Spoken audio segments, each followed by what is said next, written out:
Nascido em Rosselshausen, na Alemanha, Klaus Emil Julius Fox era o terceiro de 4 filhos de um pastor luterano, chamado Emil Fox, e sua esposa Elsie Wagner.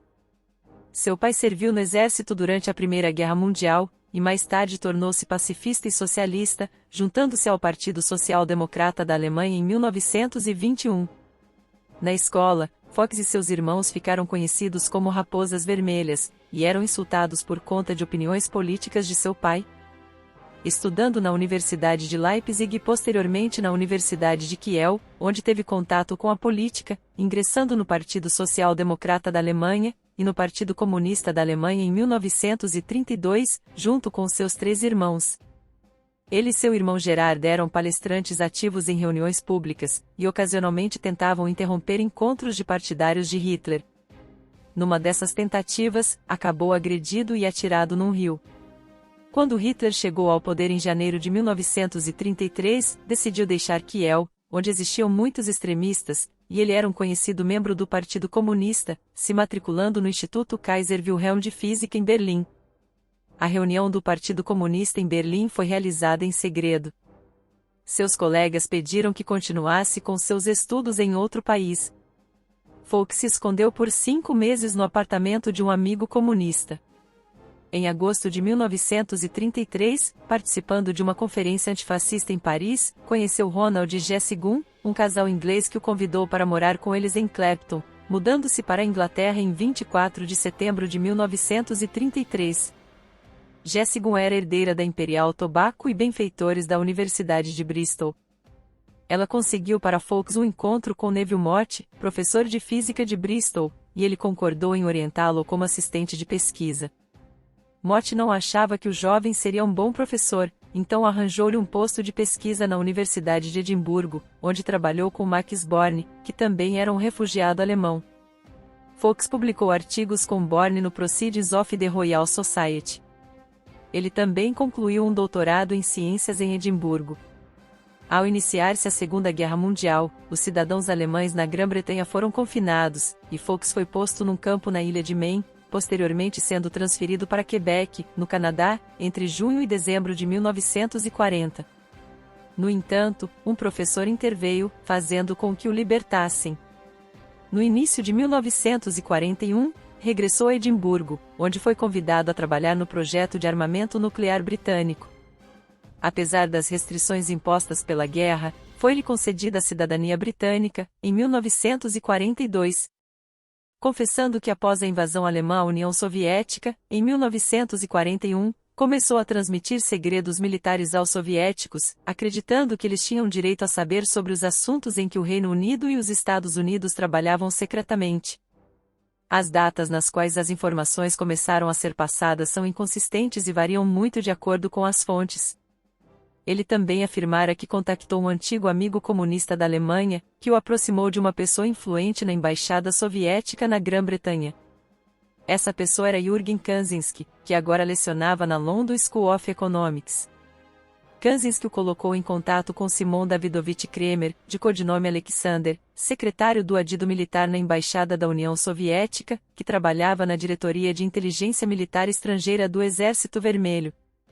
Depois de 3 reuniões, ele se juntou a uma mensageira, assim não despertaria suspeitas tendo que viajar a Londres constantemente. A mensageira era Ursula Kaczynski, de codinome Sônia, irmã de Jürgen.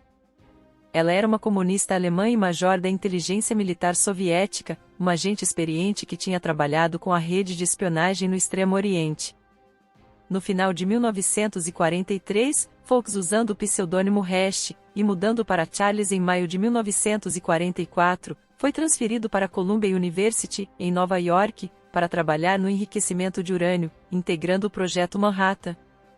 No início de 1944, foi contactado por Harry Gold de codinome Raymond, um agente soviético.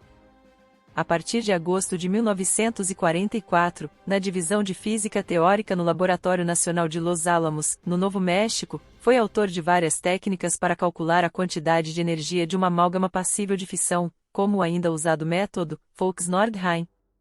Também fez o registro de uma patente juntamente com John von Neumann, descrevendo um método para iniciar a fusão numa arma termonuclear com um disparador de implosão e esteve presente na prova Trinity. a pedido de Norris Bradbury, que havia substituído Robert Oppenheimer como diretor no laboratório Los Alamos. Em outubro de 1945, Fowlkes permaneceu no laboratório para ajudar nos preparativos para os testes de armas da Operação Encruzilhada. A Lei de Energia Atômica estadunidense, de 1946, proibia a transferência de informações sobre pesquisa nuclear para qualquer país estrangeiro, e ele fornecer informações altamente confidenciais para cientistas britânicos e para seus contatos soviéticos.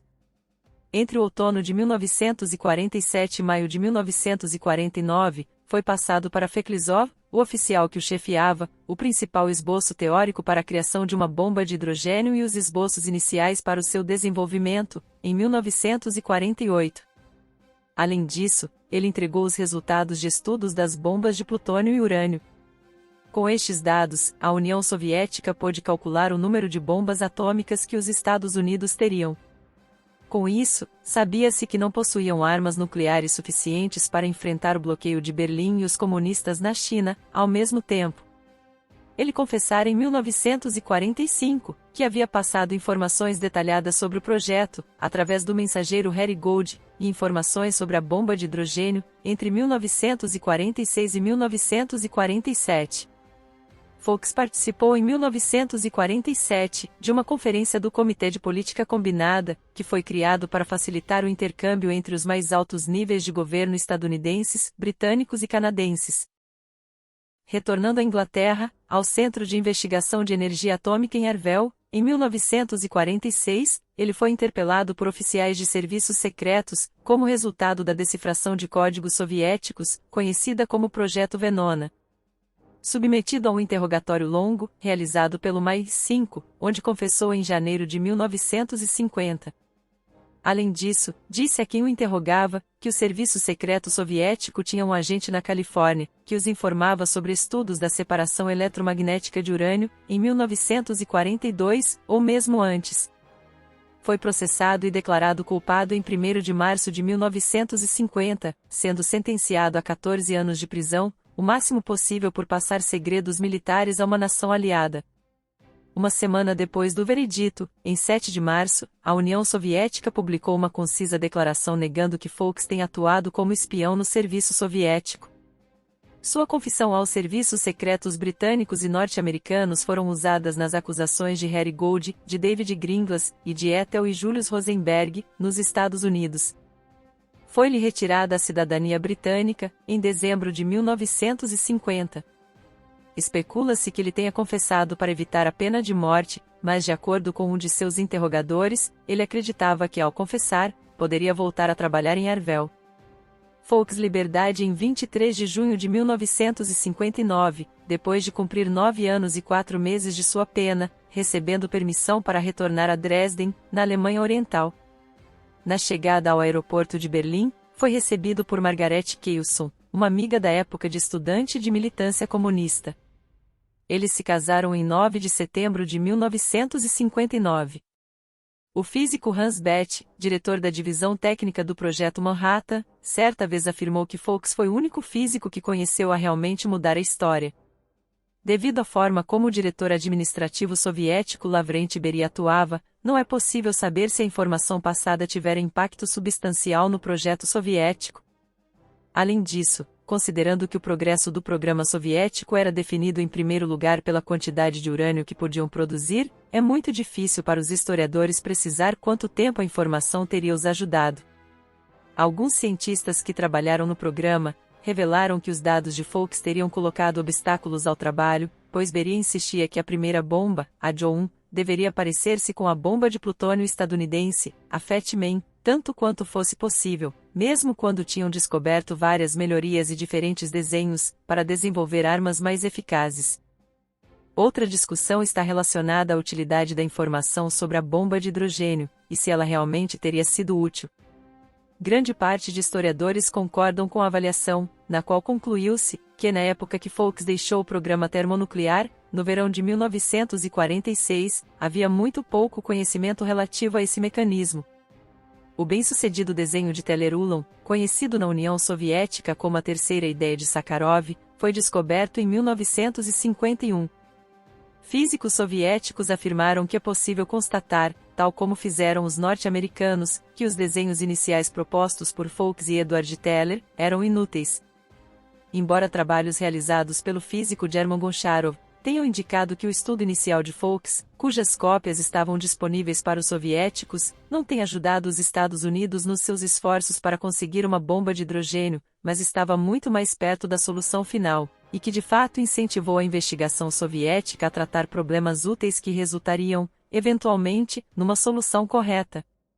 Uma vez que a maior parte do trabalho de Fowlkes, incluindo a patente de 1946, ainda é confidencial nos Estados Unidos, tem sido difícil para os historiadores fundamentar estas conclusões. Na Alemanha Oriental, o ex-espião continuou sua carreira científica, conseguindo considerável relevância. A partir de 1984 foi diretor do Conselho Científico de Investigação de Energia e Fundamentos de Microeletrônica. Nesta época publicou mais de uma centena de artigos científicos. Recebeu a Ordem de Mérito da Pátria e a Ordem de Karl Marx. Especula-se que ele tenha ajudado a desenvolver a primeira bomba atômica chinesa. Fowlkes morreu em Berlim, em 28 de janeiro de 1988, sendo cremado e suas cinzas enterradas no Memorial de Socialistas. Se gostou de nosso conteúdo e deseja contribuir com o crescimento do canal, você pode fazer uma doação clicando no botão Valeu, que tem formato de coração e fica abaixo do vídeo. Não se esqueça de deixar o seu like e se inscrever. Muito obrigada por ter assistido.